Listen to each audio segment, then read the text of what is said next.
Welcome to Space to Ground. I'm Kayla LaFrance. As the International Space Station enters into its 23rd year of operation, there is no slowdown in sight. From cargo vehicles, science, and upcoming EVAs, it's a busy time on orbit. Engine ignition. And we have liftoff of the Antares NG-18 launch vehicle from Wallops Flight Facility. On Monday, a Northrop Grumman resupply spacecraft successfully launched atop an Antares rocket from Wallops Island, Virginia.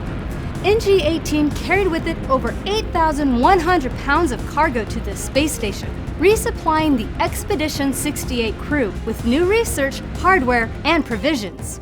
2 days later, the Cygnus spacecraft rendezvoused with the orbiting laboratory to allow NASA astronauts Nicole Mann and Josh Cassada to grapple the vehicle with the station's robotic arm. Cygnus capture is complete, and Expedition 68 would like to welcome Sally Ride back to low Earth orbit as she continues to advance space exploration and scientific investigations.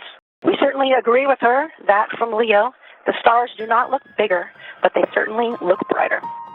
The Cygnus spacecraft for this mission was dubbed the SS Sally Ride, who was the first American woman in space. Ride flew on 2 space shuttle missions aboard the Challenger, STS-7 and STS-41G. One of the new payload arrivals this week really puts the International into ISS. The multi-nation BIRDS 5 project is a constellation of 3 CubeSats developed by Uganda, Zimbabwe, and Japan.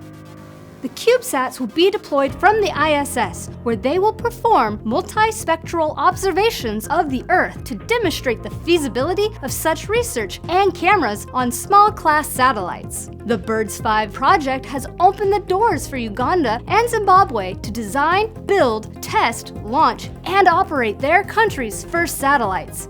These countries will acquire statistical data that can be used to improve the livelihood of their citizens here on Earth. Starting next week, astronauts aboard the ISS will conduct a series of U.S. spacewalks to finish up the year. The next round of EVAs are set to install mounting hardware and another pair of rollout solar arrays, or IROSAs, to increase electrical power to support station operations and scientific research. On Tuesday, November 15th, NASA astronauts Josh Cassada and Frank Rubio will exit the station's Quest airlock to assemble a mounting bracket on the starboard side of the station's truss assembly. The spacewalk will begin around 8 a.m. Eastern and is scheduled to last about 7 hours. That's Space to Ground for this week. Thanks for watching. We'll see you next week.